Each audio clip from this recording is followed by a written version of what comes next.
Dear freedom lovers, I have the privilege to spend some time with Indigenous Coordinator at the Brockville Library in Ontario. Her name is Siggy Leslie-Casselman. I hope I pronounced that right. Yes. Tansei, my name is Siggy. I am from Lac La Roche, Saskatchewan. My band is from Lac La Roche, Saskatchewan.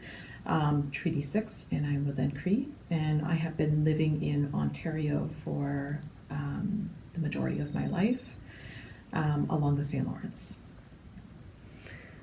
I was going to talk to you about this beautiful illustration in the restrooms, actually in the washrooms.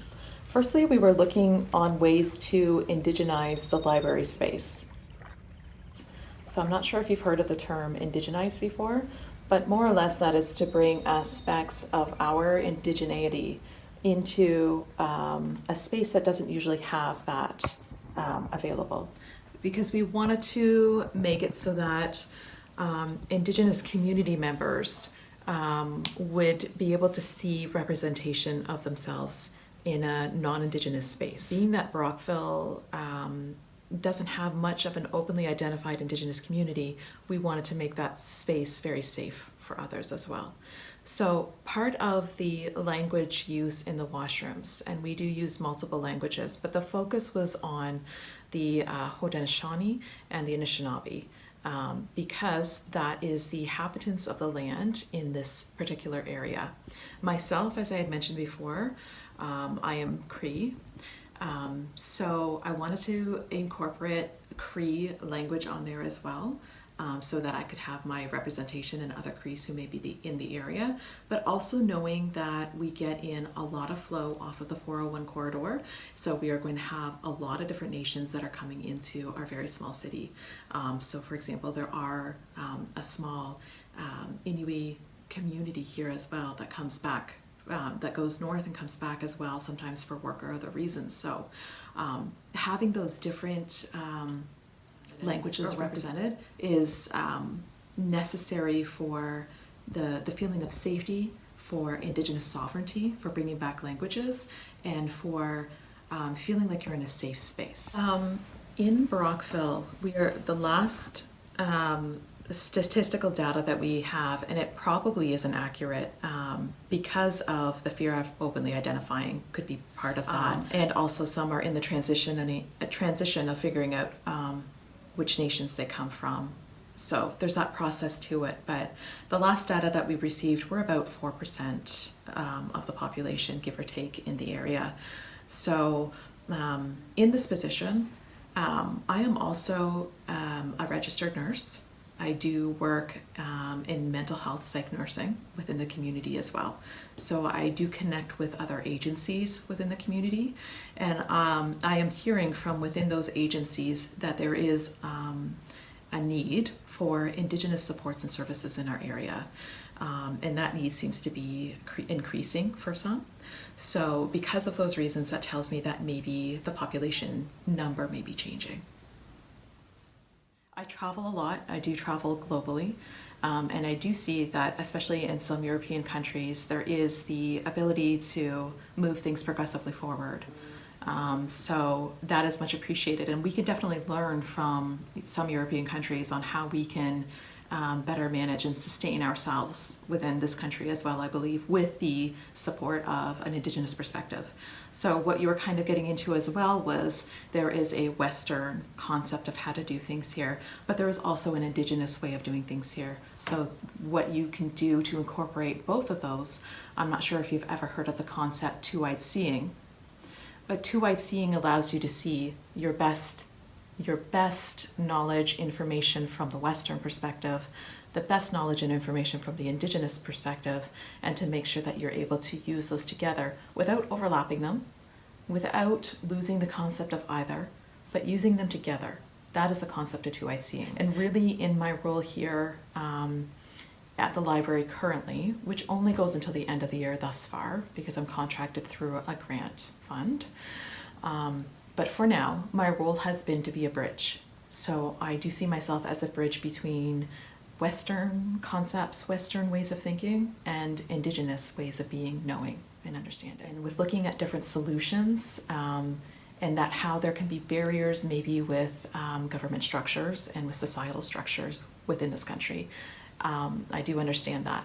And I think really it depends, it matters with us on ground level to bring those new ideas, to propose those new solutions through two-eyed seeing and find ways to develop solutions that will work for our cities, our communities, our provinces, etc. And I think that can be achieved in time, but I think part of that begins with starting with building meaningful and trusting relationships with Indigenous people, to make those connections and then move forward with how can we work together to really make it an accessible and supportive and encompassing community for all, while retaining our individuality and our own selves, without having to lose a part of who we are.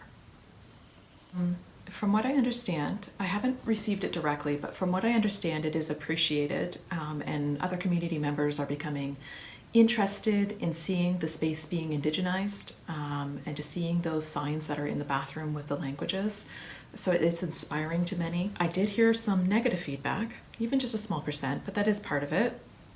One community member was not happy with the languages being in the bathrooms, among other Indigenous visualizations around the library. But that is to be expected with change.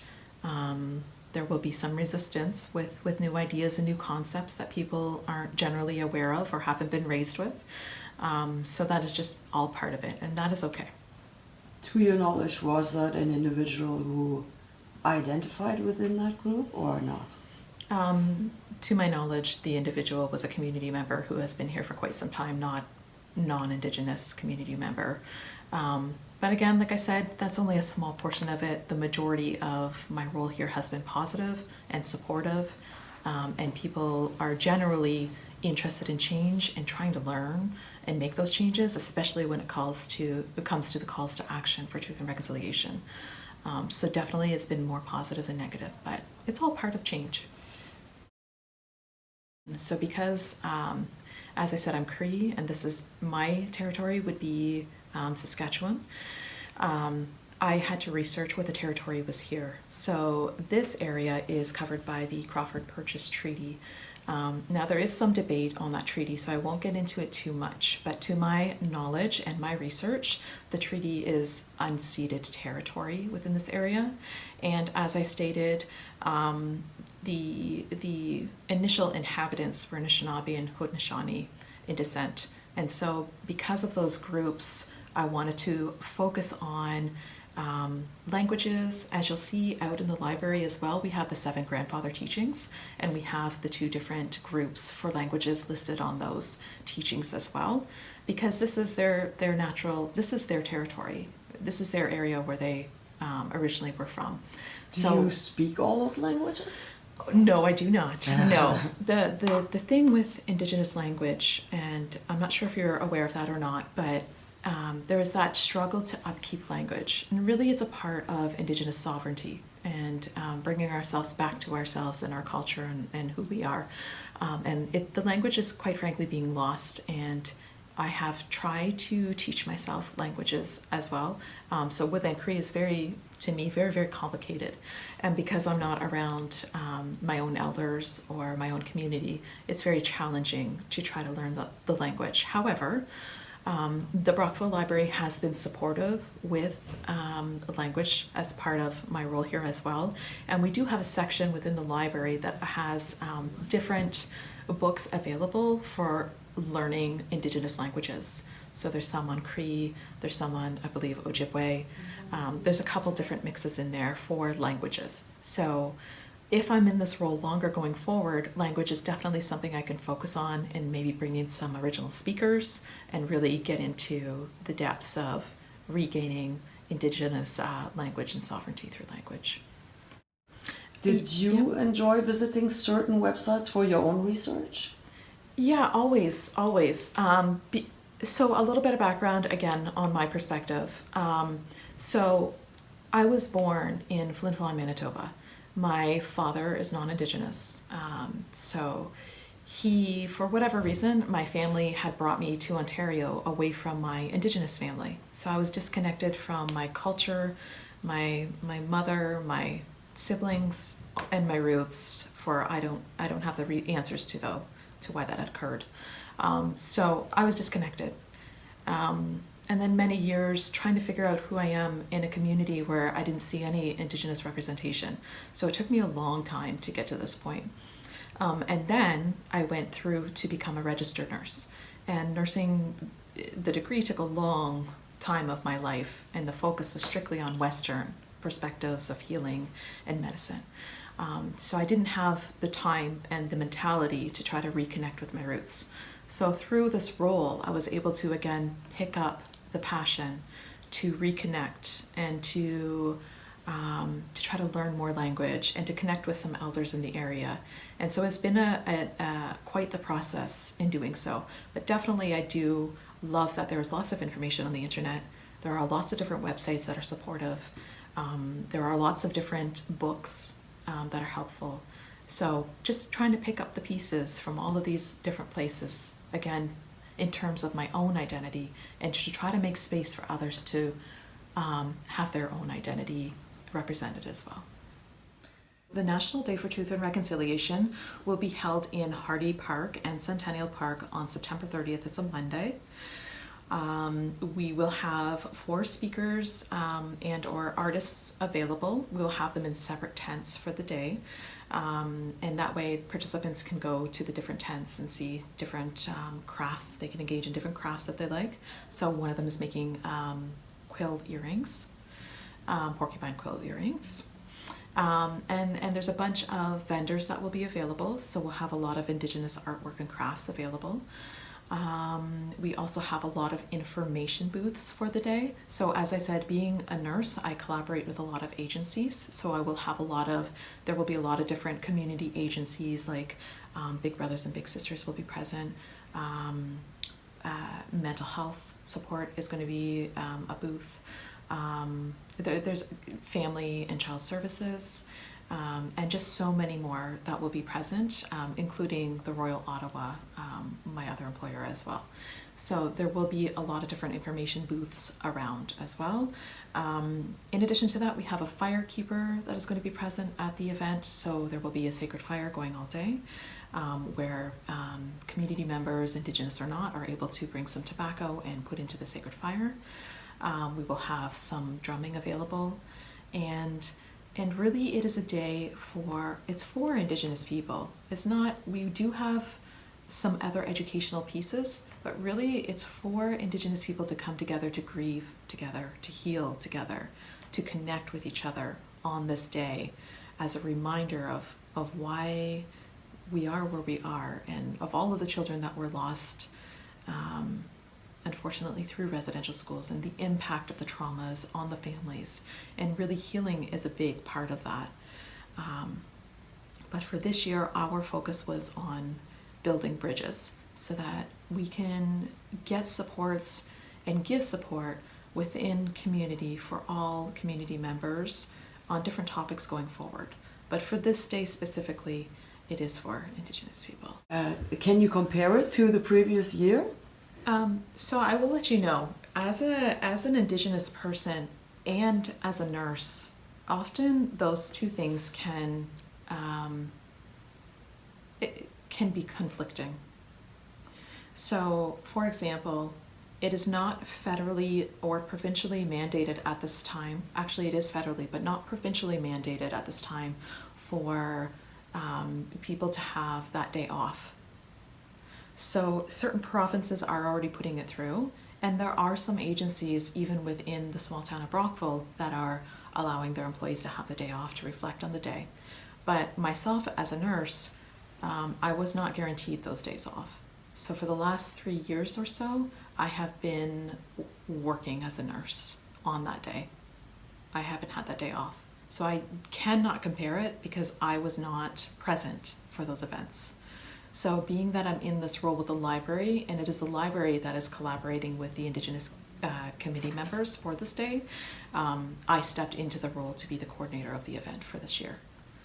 But going forward, I do want to remain part of the committee so that I can help with events going forward, and we can learn and grow and see where things because go. Of the nursing role that I have as well, the washing of the hands, I think, is a very important part in general to bring to community and reminder, especially through COVID. And especially now that we're in the season where children are back in school.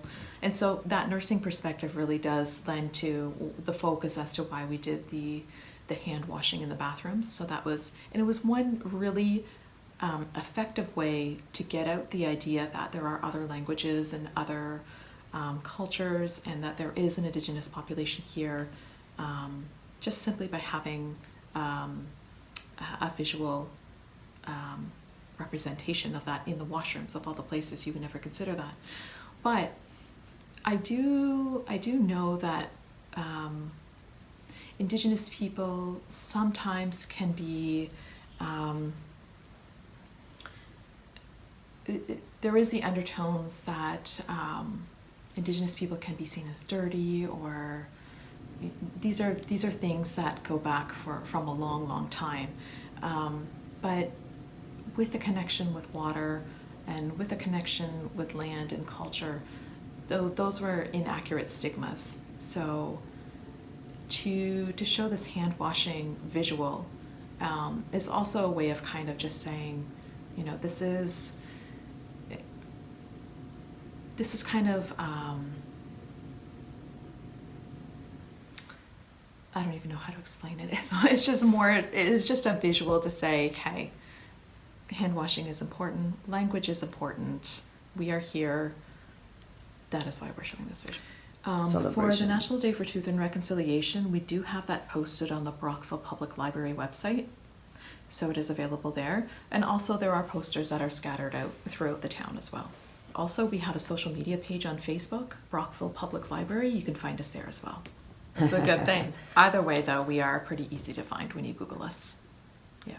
Would you like to say anything else? I appreciate you coming in and talking today. I appreciate that there are multiple perspectives on how to look at things.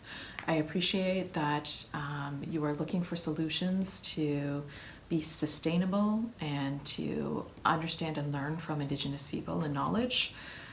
So thank you for reaching out to me.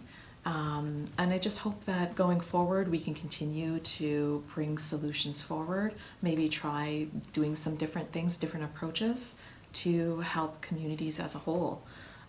But also by recognizing that we have an Indigenous community present also, and that we are here, we are still here, and we have a voice, and hoping that we can continue with connections going forward. Siggy Leslie-Casselman is the Indigenous Coordinator at the Brockville Library in Ontario, Canada. Thanks so much for tuning in, people.